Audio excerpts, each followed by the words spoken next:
Today on Friends, Loves, and Life, I'm talking with Stephen Crouse, a man who swears that he caused the 1989 Loma Prieta earthquake. And honestly, after hearing that story, I kind of believe him. Stephen's lived one of those lives where you think, wait, how is this the same person?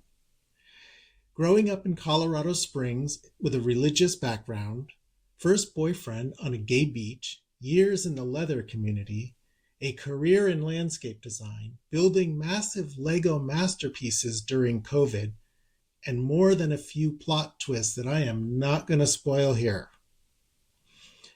We laugh a lot, we talk about self-acceptance, and maybe learn how to trigger a tectonic plate or two. Here is my conversation with Stephen.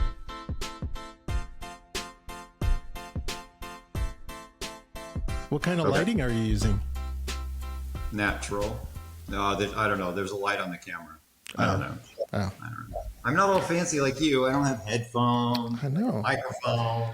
This is a professional studio, Stephen. Oh, well, I'm not a professional studioist. Studioist. So, hello, Stephen. Hi, David Bigor. How are you? I'm doing well, and you? That's fantastic. I'm doing great. Yes. Great. Before we get started, I'd like to do a tarot reading. So, what is your sign? I'm Pisces. And I won't be doing a tarot reading because I don't know how to do that. Probably best. Yeah. I don't really want to know. No. Okay, so your picture is not like centered behind you, and my pictures aren't centered behind me. No. And I have to get new glasses because I need anti-reflective glasses. Oh, yeah. Oh, look at that. Otherwise I have to go like that for you to see my eyes. Well, that's just sexy as hell. Oh, look, So I should do the whole thing like that? Or get really close, yes. All right, let's start at the beginning. Let's start at the very beginning. Let's start at the very beginning. Who were you as a young man, a young Stephen? Who were you? Oh, young Stephen was a very confused child. So I grew up in Colorado Springs, Colorado, in a very religious family. So young Stephen went to church, was at the church 5 to 6 days a week. Wow. Yeah. So we were my grandparents were one of the founding members of the church we belonged to, Community Church of God in Colorado Springs. So we were very, very involved in the church. Wait, Colorado Springs, isn't that where, what's that church? Isn't that where like the Heritage Foundation and all that is? Or yeah, and something? Focus on the Family. That's Focus on Family, yeah. Yeah. So Focus on the Family, they came long after me, but at one point, Colorado Springs had more churches per capita than any other city in the United States. Jesus. I don't exactly. I don't know if that's true anymore, but back in the day it was. So yeah, until I was about 14, my life pretty much revolved around the church and family and church. Yeah. Did you know you were gay at that time? So I knew I was not normal, but I don't know that I ever thought, gosh, I'm gay. But I knew that what I looked at and what the other boys in school were looking at were very different, and how we responded to things were very different. But I learned how to be what they were. So, because growing up evangelical Christian, the whole gay thing was certainly not a good idea.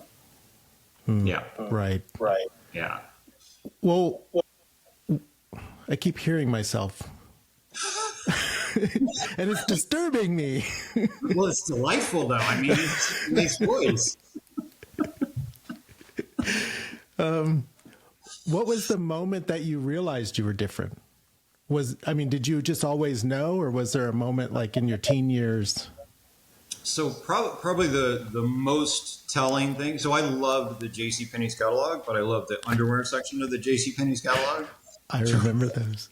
for years, my mother would tell a story how, because I didn't sleep much as a kid. So like, even when I was a baby, I would sleep for 2 hours a night. But at some point, she would give me the catalog to shop at night while they would sleep and I'd be in bed, and it would keep me occupied for hours and hours and hours. What she didn't know is that I spent all my time in the underwear section of the JCPenney's catalog. So yeah, I'm not alone in this. I've told that story several times. People are like, oh my god, I know that guy, right? So, but my sister was dating a guy named Greg, and he was just dreamy, delightful, sexy. He had hairy legs and would wear shorts. He had hair under his arms. I had never seen hair under a guy's arms before, or in his armpit. And I knew I was definitely not like the other boys because I was much more attracted to the people my sister was dating than anybody I could date at the time. So when she was dating him, I really realized. And about that same time, the playing cards for what was the stripper club, the guy strippers. Oh, oh my God! No, you. I know, right? Oh, come on. They did a movie. It's like you mean like the Magic Mike kind of people. Before Magic my God! Mike. And they're in Las Vegas. Right? I can't. Yeah. Those people. I'd like Google it really quick. So they put out a deck of cards, and like either my sister got it for my mom or somebody bought it for somebody else. I was obsessed with that deck of cards. I mean, obsessed with it. So I kind of knew at that point that I was probably not normal, but I was trying really, really, really hard to be normal. So I kind of adapted everything about myself to fit in and not be noticed. So every time your girlfriend or your sister's boyfriend came over, you were like, "Are you leaving that shirt on?" To be kind of like, let's go in the yard and like throw the football around so we get sweaty and we take our shirt off. Well, you just take your shirt off. Yeah. Well, he would wear these like cut. He was doing the whole cut off sleeve thing before that was like trendy. So yeah, so I could see his glistening skin, and he just had that skin, that perfect, just not a blemish on his skin. Yeah. I wasn't a huge fan of his hair, but it was it was just messy and yeah, he was fucking sexy. Yeah. Was I it found out later, I actually never had sex with him, and I was very disappointed. Was that at the time when guys also wore like the half shirts? So he was definitely not a half shirt kind of guy, but his pants definitely went down far enough that when he went like this to catch a football, full on abs. Yeah, full on. Those were the days. Yeah, very lickable abs. I never crossed that. I never crossed that line. Thank goodness. He probably would have kicked my ass. But yeah. So yeah. How old were you when you came out? I was 23. Is that college? So I'd gotten out of. I had graduated from college in 1989 in Colorado, and I was pretty clear probably on who I was at that point, but still in denial and trying to figure out how to fit in the world. And then the company I went to work for offered me the chance to move to San Jose, California. And I jumped on it, surprisingly, right? It's right there by San Francisco, which is what it was and still is one of my favorite cities. So when we would visit there as a kid, I'd be like, I got to come back here or something. So yeah, they're like, so we'd like to move you to San Jose, California. I'm like, sign me up. I'm in. And then how fast can we get there? So I'd moved to San Jose with the old Spaghetti Factory restaurants. And I started working on September 15th. This was in 1989. So I was working 16, 18-hour days straight through. And my first day off was October 19th of 1989.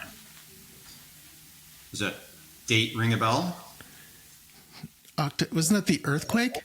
that was the earthquake. So I decided on my day off I would head to the coast. So I went to San Gregorio Beach in on the coast side of the peninsula, right outside of Half Moon Bay.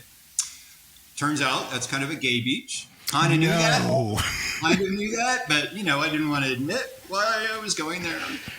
And I met a very nice gentleman on the beach, and we struck up a nice conversation. And one thing led to another.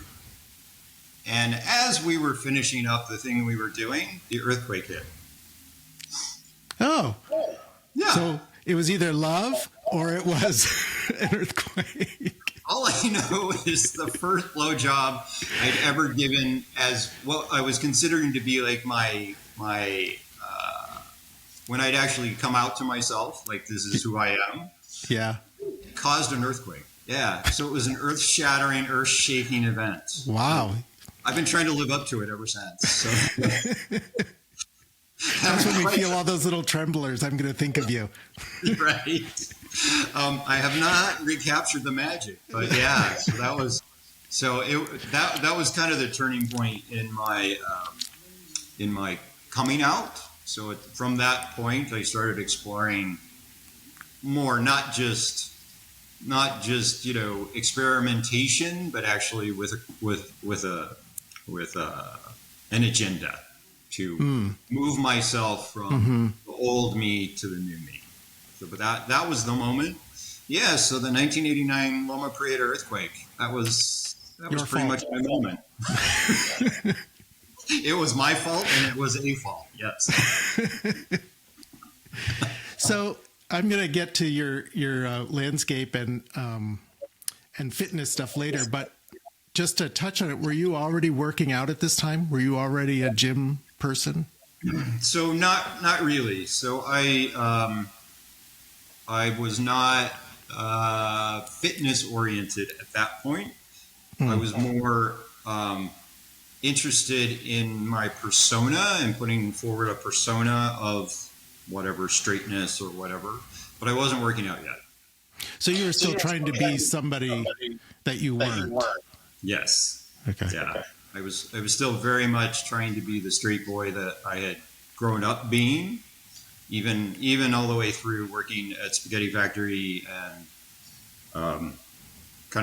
so it was towards the end of my time at Spaghetti Factory when I actually started coming out to people and owning my reality. Yeah. Was that difficult for you to deconstruct the religious stuff? Oh, ongoing till today. Yes. Still? I've had therapy for years trying to deprogram, or at least come to terms with the programming. Because I won't say it's ever gone away. The programming's still there. I still have a lot of the same reactions that I always had. I'm just healthier about dealing with it now. Yeah. You're not a churchgoer anymore, though. No. I am not a organized religion fan. Do you believe in God or any higher being? I believe that there is a life force that exists that we're all part of, and that we come into some sort of being for a period of time, and then we go back as the life force out there. I don't believe that there's anything out there driving the life force. I think it's just, there in my brain, it makes sense that with everything that's alive, there's a moment between, inanimate things and then animate things. And there just has to be something that's a difference, right? What is the thing that makes us alive and living versus like a chair, right? So in my world, there's this life force out there, but there's no supreme being or plan or I'll say the universe has a plan, but I don't really believe the universe has a plan. So I don't believe in God. I don't believe that there is a supreme being somewhere that I can ask for things. Help me find my keys, dear Lord. Help me find my keys. Or please let my football team win. Yes. Yes. Yeah. Yeah. It doesn't make sense in my brain. So yeah. But Yeah. it's taken a lot of work to not have it impact my psyche on a minute by minute basis. I didn't grow up religious. I guess I was lucky that way. But in a way like you, I believe there's a force. I just assume that it's because it takes energy to run anything, right? I think so. Right. It's just life is energy. And when we die, we just go back into that energy. Exactly. And either my life force as it is now will just become another being at some point, or my life force mixes with other life forces and that mix becomes a living being, right? I don't think I'll ever remember what happened in this life. Maybe, but I think you get one time in one body and do what you can with that body over the time you have. Yeah, but I think that's kind of beautiful in its simplicity, right? I think it's a beautiful way to believe and a beautiful way to live, right? Yeah. I mean, I'm not working towards either eternal damnation or eternal, ecstasy, right? It's just when this one's done, my force is going to go mix into other people's force. And some iteration will come back and be some living thing later. Yeah. I totally get that. Yeah. So along this way, you're in San Jose and you've worked at Spaghetti Factory. At what point in your life did landscape or fitness come in? So landscape, here's the unique thing. Landscape, I was doing that as a kid. So I had a lawn mowing business when I was in high school. And I redid all of our landscape at home, and I helped my grandparents with their landscape. It turns out I was really passionate about landscape, but my path was set. We had a family business, and my path was set to take over the family business when I got out of college. So my choices were engineering or business. Those were kind of the choices that were foisted upon me. And when I look back, I think, I probably should have pushed back, but I didn't. So I went to school to become the heir apparent to the business. And then while I was at school, I decided that was going to be my path. So I made different choices. Once I had graduated from college, I moved to California to get away from all of that unrealistic reality. So I wish that I actually went to Colorado State University, which is one of the premier landscape architect schools in the country. Didn't know that when I went there. But so I've been passionate about landscape for as long as I can remember. I just have loved landscape. So yeah, I kind of wish I had gotten into that a little bit sooner. But it's been part of my life all the way through, but as a business, not until much later in life. Did your family push back against when you decided, I'm not doing this? Kind of. There was it was a family business. My dad and my uncle and my other uncle and my grandfather were all in business together. And they were all dysfunctional and so when I announced that I was not coming into the business, it kind of took the wind out of the sails of everybody, but they needed to figure out what they were going to do on their own. It was so dysfunctional. My uncle and my dad did not get along. They looked at the world in a very different way. So I had to choose which side I was on way too often, and it wasn't going to be good. That sounds like a fun place to work. And get married and have kids while I'm doing this weird dynamic between the family. Yeah. So there's a lot of reasons not to stay. How did your family react when you came out? So mostly okay. So after I left Spaghetti Factory and was kind of working towards finding my footing, the first night I went to a bar called Tinker's Dam in San Jose. It's actually in Sunnyvale, but it's called Tinker's Dam in right near San Jose. the first night I went out, I met my very first boyfriend that night, and he happened to manage the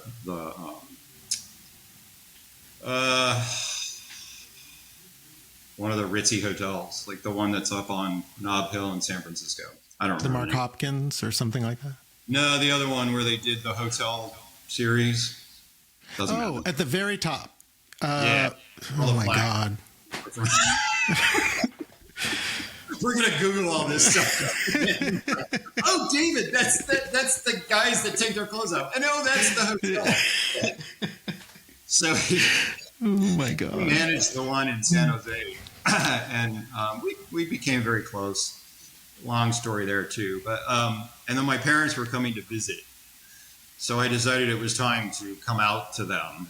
So I was in my apartment, and they came to see me, and so I told them, and my dad, of course, was like, it's a phase. It's a phase. You'll this will pass. This will pass. Mom was pretty supportive, but I kind of ended that conversation with. So I got to the point in my life that if you decide you can't be part of my life, I'm okay with that. Mm-hmm. But if you want to be part of my life, this is who I am, and we're going to have dinner with my boyfriend tonight. Wow. How did that go? How was dinner? It was a little awkward, but it was, it was good. It was so, because he managed the hotel, we had gotten him a suite at the hotel. And The Fairmont. Fairmont. Yes, that's it. Fairmont Hotel. So we were at the Fairmont in San Jose, not the one in San Francisco. But we had gotten him a suite at the hotel, and, so I'm like, yeah, by the way, so we're going to have dinner with Chris tonight. He's my boyfriend, and either dive in or head out, decide. So they actually came around pretty quickly, and Dad got over the whole phase thing pretty quickly. The rest of the family, my sister was fine. My cousin outed me to my uncle, the one that was in business with my dad, because she is a lesbian, and she's like, oh, hey, Dad, by the way, I'm a lesbian. Oh, and if you need to talk to someone, Steve's gay, so you can talk to Nancy, his mom, and his sister. So talk to Nancy if you need to. Wow. Thanks for outing me to the rest of the family, cuz. So when I was living in California, they were all in Colorado. Even my grandparents, who were really religious, they were very supportive. My grandmother at one point said, I love you. I don't care that you're gay. You just can't have sex. Well, that didn't work out. I'm like, okay, Grandma. Let's go with that. Okay. And so Yeah. what was it like for you? Okay, now you're out after you caused this major earthquake in San Francisco, and you're out and about. What was that like for you, exploring that, letting that part of your being out? Still really uncomfortable. Was it really? Yeah, so it was still uncomfortable because I wasn't out at work, and I wasn't out at this point. I had changed jobs, and I was working for Cisco Foods. So it was or East Bay Restaurant Supply. Don't remember. But I had so much inner discomfort. It could be inner hate, self-hate, but self-discomfort, whatever it was, that on the outside I still needed to be that person, except when I was with my boyfriend and our group of friends. But otherwise, it was really hard for me to not be that person I had created through time. So I was spending a lot of time as him and less time as my new self. But, eventually it went, he got less and less, and my real self got more and more. And, at age 49, I finally, came to terms with liking who I am. Yeah, that's awesome. Yeah, it took a while, but Well, yeah, everybody's on their journey. You know, you figure it out when you figure it out. Yeah. yo, So while you're there and exploring who you are, what did you discover about yourself that I guess what did you discover about yourself that you thought, I don't know if I want to go there? Like, did you get really heavy into S&M, or did you get really heavy into, I don't know, drag? Was there something that you discovered that you're like, that's a little too far for me to go? well, drag is definitely not someplace that I've ever felt the need to go. It's not. It hasn't been appealing. I've been into Right. leather for most of my gay life. I've had a leather presence in my gay life. Mm-hmm. I tell the story of the first gay pride I went to was in 1991 in San Francisco. And as you come up the escalator at Civic Center, it's this really long escalator. First of all, the metro was pretty full of people, and I'm like, these people are crazy. So then you're taking the escalator up, and you can kind of see this crowd at the top of the escalator. And you're coming up, and when you get to the top,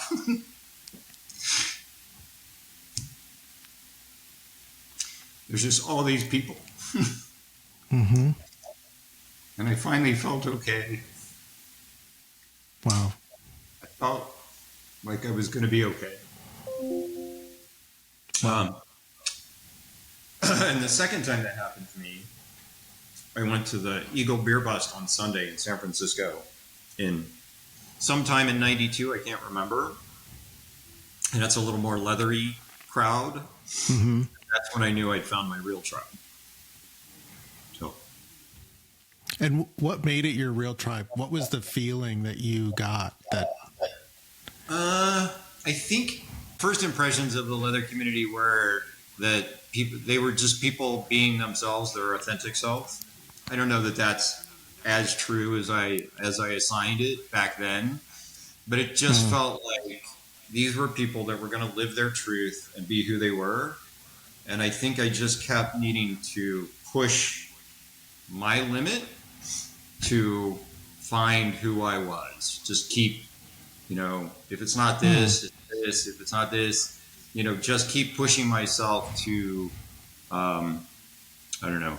My therapist might say that I kept trying to find ways to feel bad about myself, but it just, I don't know. They felt like my people, and it felt comfortable. And so I spent a lot of time in the leather community. I don't believe anymore about the whole, living their authentic self, because they're just, like everyone else. And some of them are wearing a costume, and some of them are wearing a shield. But it was my people, and yeah. That's an interesting way to put that, wearing a costume or a shield. Yeah. Because we all do that in our own way, right? We all find a way to feel so that we're comfortable where we're at, and Right. in who we are, and also so- trying to hide. Yeah, exactly. I want to. So, and to segue into exercise, that's why I started working out. So, was to put that shield around me. A shield of health. The shield of health, yeah. I think it. God, who was it? Jeff. You. Oh, God, I'm blanking on Jeff's last name. He's going to kill me for that. But Jeff Hinkle. I think He said, when you grow in size, people pick on you less. right. And I think also psychologically, you pick on yourself less. Well, that would have been nice. Not sure I accomplished that. That didn't work for you. So, yeah, self-criticizing is something I'm really good at. Wait. Oh, So if only you could be inside my head for a minute. I have a hard enough time being inside my head. Thank you very much. So in 1991, I tested positive. And so Okay. I wanted to look and be as healthy as I could for a long time. Mm-hmm. So I did a couple of things. I buzzed my hair off because I assumed all the pictures I saw showed people, guys without hair and sores on their head. And I didn't want it to be a shock to people when I started shaving my head. So I shaved my head and I started working out to look healthy, to look bigger, to whatever, and got a little obsessive with health and fitness in the beginning to try and overcome the things I was feeling about, being sickly and failing and all those things. Were you living in San Francisco at this time? So I was still, so I tested positive in San Jose. Okay. I was actually part of Sunnyvale, Santa Clara County Health is where I went to get tested, and it was an anonymous test because it was 1991, and Mm-hmm. they'll be fired and you could be dropped from your insurance and all those kinds of things. So I stayed at the Santa Clara County Health program for quite a while until they kicked me out and made me go use Kaiser. But it became, I was told when I tested positive that I should probably have a good few years because I wouldn't ever see 30. Wow. Yeah. Yeah. So that kind of so I became very obsessed with success in my career, working out and staying healthy. So, because I had goals I needed to reach in my career and I had a very short period of time to reach them. So I became pretty obsessive. And during this time, is that when you became a trainer? No. So I didn't become a trainer until 2012, but I was working. Okay. Yeah. No, I stayed in the corporate world until 2012. In 2012, you were still living in the Bay Area. So we were in Sacramento in 2012. Yeah. So You we and moved Greg. to Sacramento. Yeah. Yeah. So we moved in 2004, 2005 up to Sacramento. So we were in Sacramento by then. Okay. Tell me about meeting Greg. When did you guys meet? Well, let's see. We probably met the first time around 1997 at a sex club. Yeah, let's just go with that. Yeah. Never been to one of those, so I don't know. And he walked up to me and said, "I have seen you in movies. I think you're really hot, and I've had a lot of pleasure watching your movies. If you ever want to play sometime..." Wait a minute.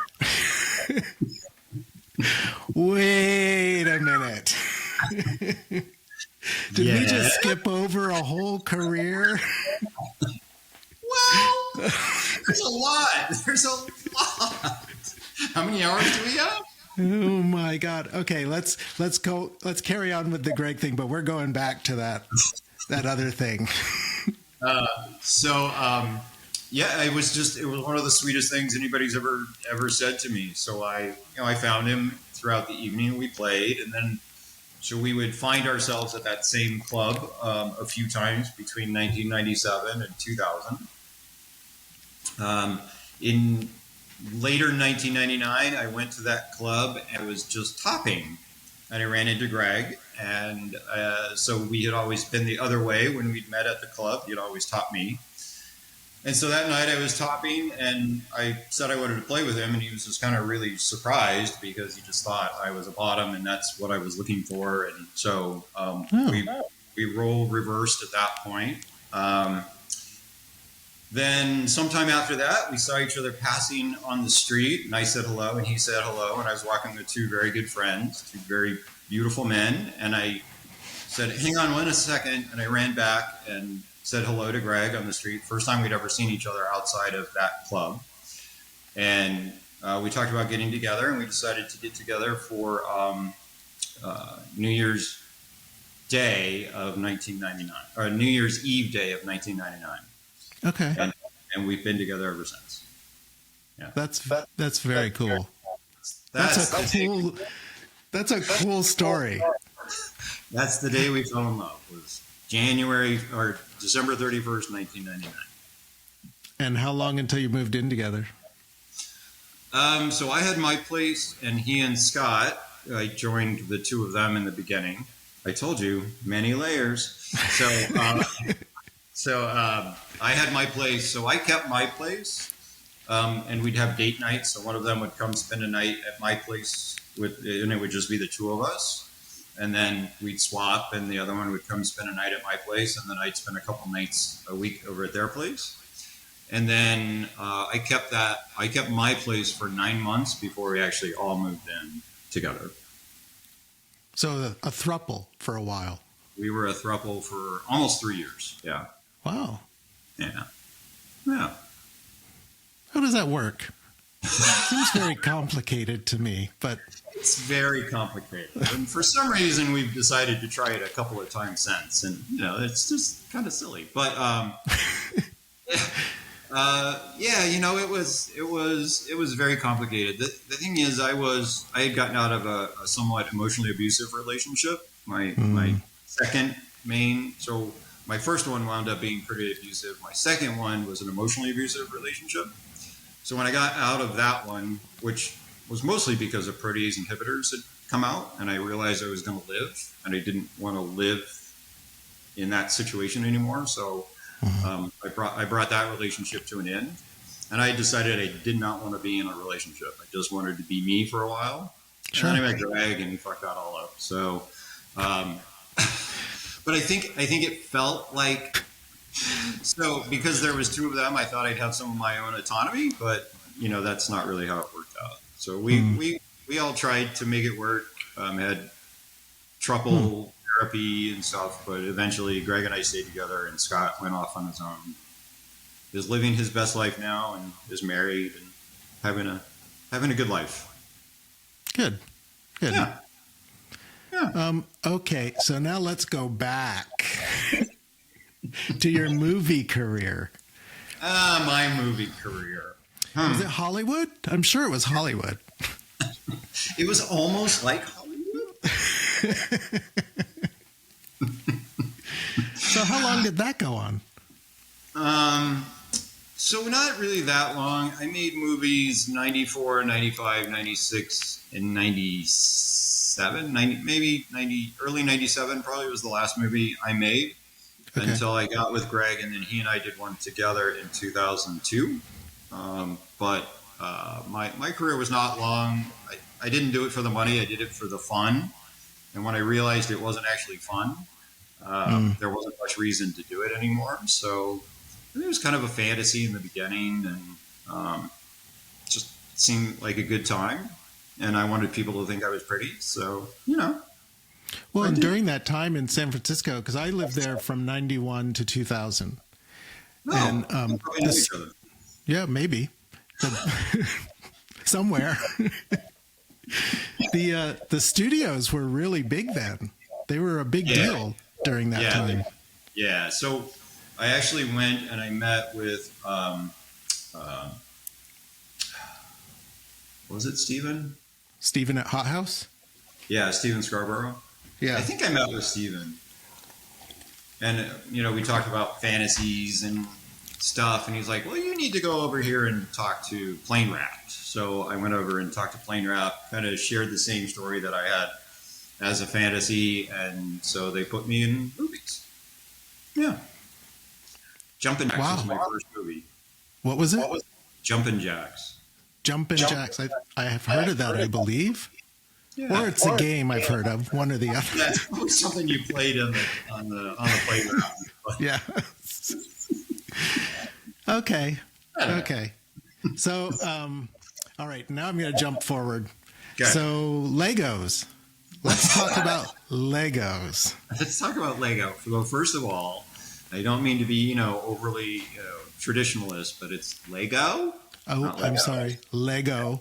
Lego is the plural and the singular, so it's Lego. Yeah. Thank you for correcting me on that. Well, I wanted to make sure it was recorded. So,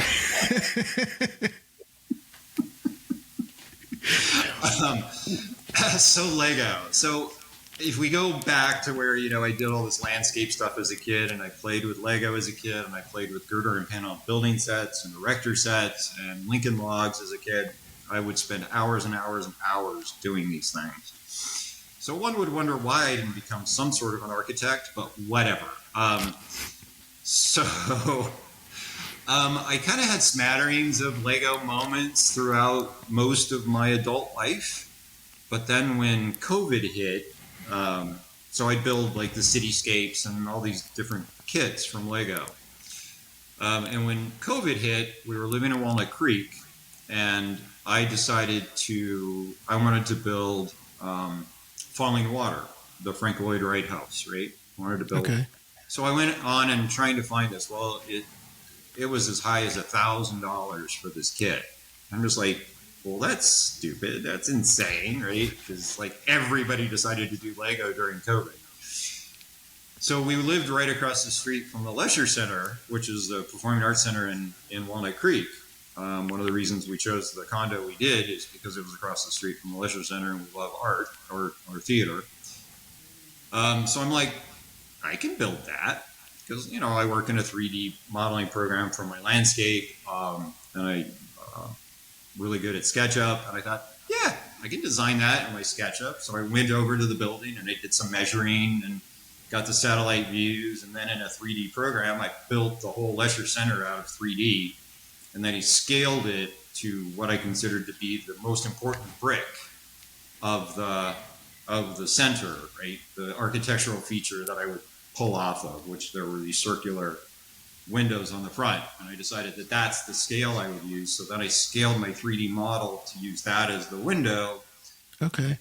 That, as they say, the rest is history. So I built the Lesher Center out of Lego. It's about 8,500 pieces, just during COVID.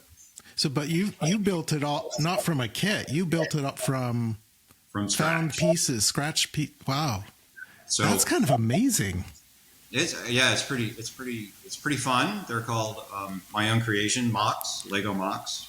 So if you hear Lego MOC, it means that someone didn't use someone else's plan and didn't use a kit. They created it all from their own.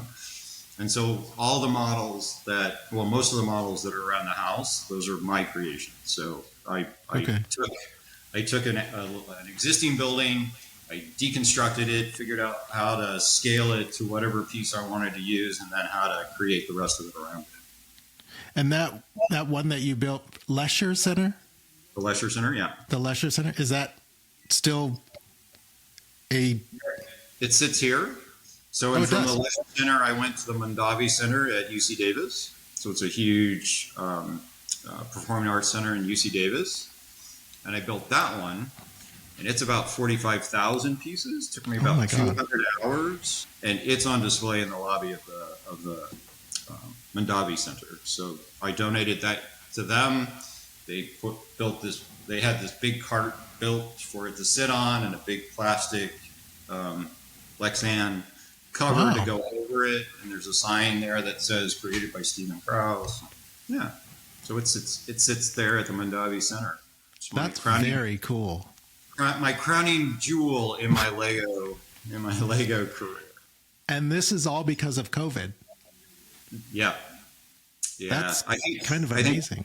I think probably I would have just kept building kits if COVID, and then so the first year of Lego Masters came out during COVID, that in 2020, and so here were these guys on my TV screen building Legos, and here was this Lesher Center across the street. I'm like, I can do that. So it was kind of like a perfect storm of. So that's why I have 100,000 pieces in the closet back here in our guest room. Waiting for the next build, whatever. Inspiration, yeah. Yeah. Time and inspiration, yeah. Along this journey, if I am correct, and if you don't want to talk about that, tell me, we'll just get it out. You became sober? So 8 years ago, I decided, it was May, I decided this is a little weird because, like I said, in at age 49, I decided to like myself.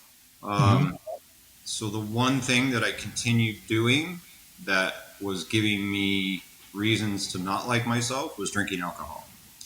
So I told myself a lot of stories about me drinking alcohol, and it just wasn't healthy for me to keep going because I wasn't very nice to myself. And so I decided in May of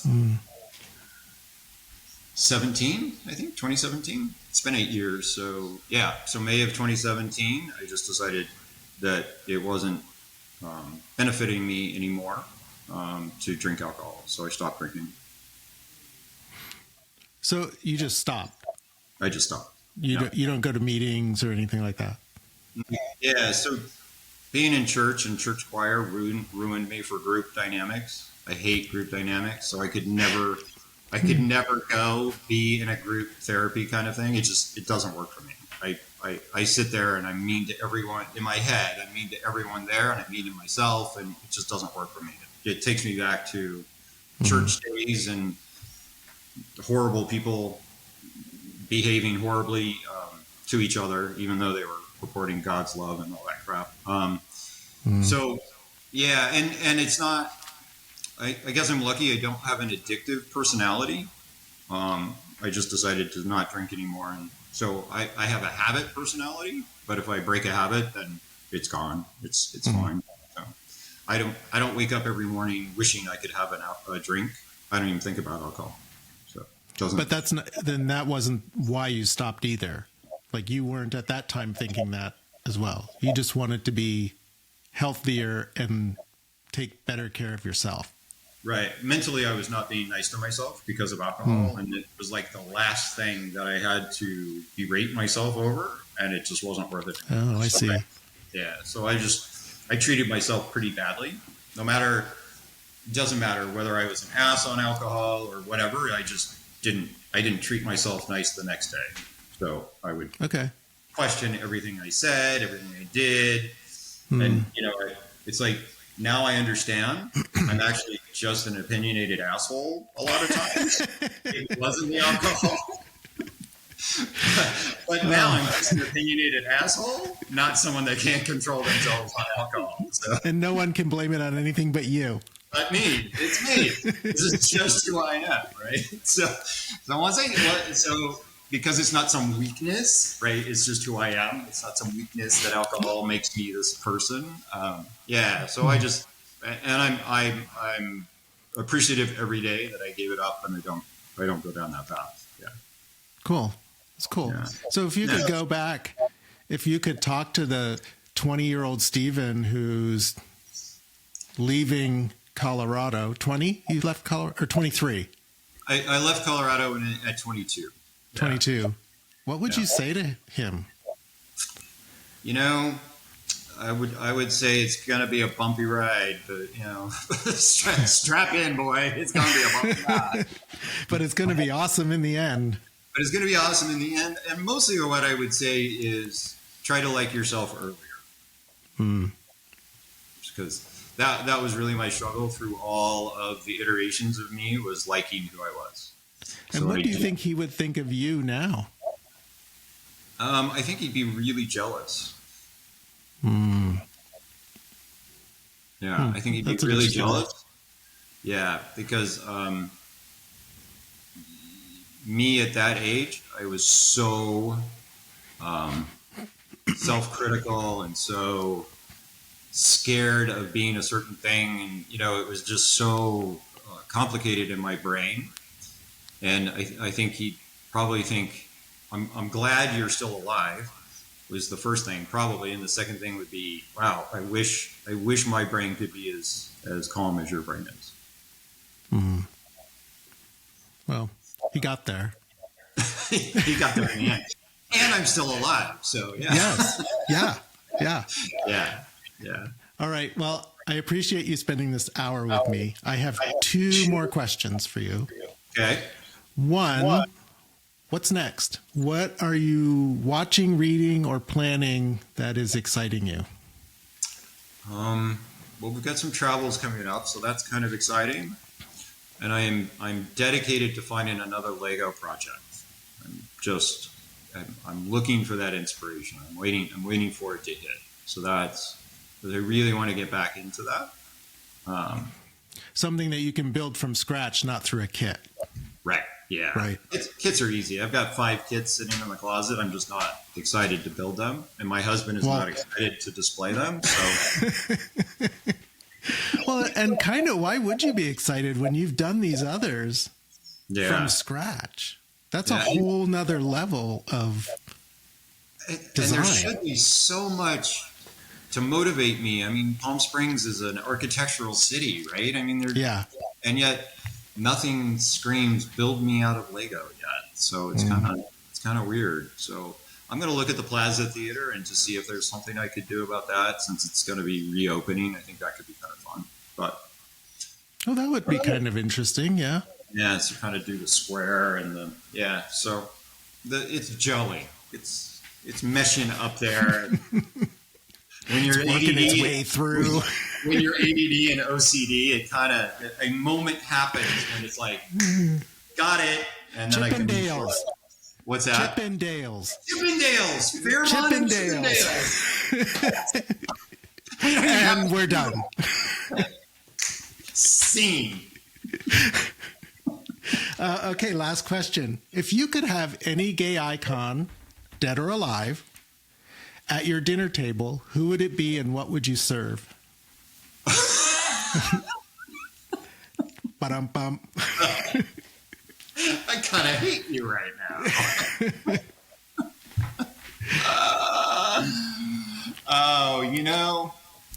I would have to have, I would probably need to spend time with Liberace. Really? Yeah, I would have Liberace at my table. That's a very interesting choice. Yeah. I mean, he is the antithesis of everything I grew up believing, right? So he was so out there living his, I don't know if it was his true self, but living his truth and being loved by so many people. I think I would love to hear what that really felt like on the inside. Did he really, was that like as amazing as I think it could have been, or was it really painful or whatever? I would love to have that conversation with him. That's a fascinating, because you're right. Was it all a shield? Right. Or was he that way on and off? Yeah. Camera? Was that his authentic self, or was he being a persona to deflect? Right. I would love to just know what that all was about. I mean, I'm sure some of it was a persona, right? Like, I'm sure being so flashy and so, and plus it made him famous. That's who. Yeah. But yeah, that's a great choice. Wow. Didn't even dawn on me. That's not who I would have thought you would have picked, but that's. So who would you have thought I would have picked? Oh, I thought you would have gone with somebody easy like Harvey Milk or like even Barry Manilow. I never would have thought Liberace. Liberace, yeah. I'm a very deep person.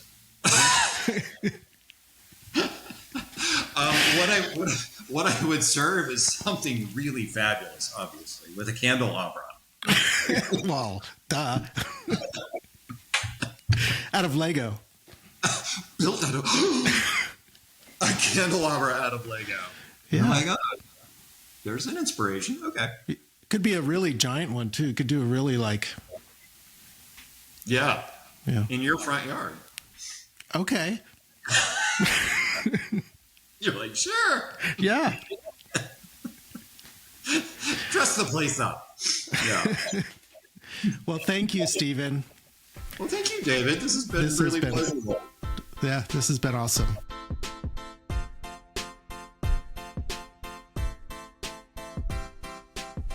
Well, that wraps up our conversation with Stephen. Stephen reminds us that life isn't about following a path set for you. It's about finding your own, piece by piece, just like one of his amazing Lego builds. His story is proof that it's never too late to like yourself, to reinvent, to create, to live authentically. Whether that's with a barbell in hand or a pile of Lego on the table. Sometimes the bumpy roads lead to the most unexpected destination. If you enjoyed this episode, please leave me a review on Apple Podcasts or Spotify. 5 stars, please. You can connect with me on Blue Sky, Substack, and YouTube at David Begor. Until next time, be bold, be free, be you. I'm David Begor, and this has been Friends, Loves, and Life.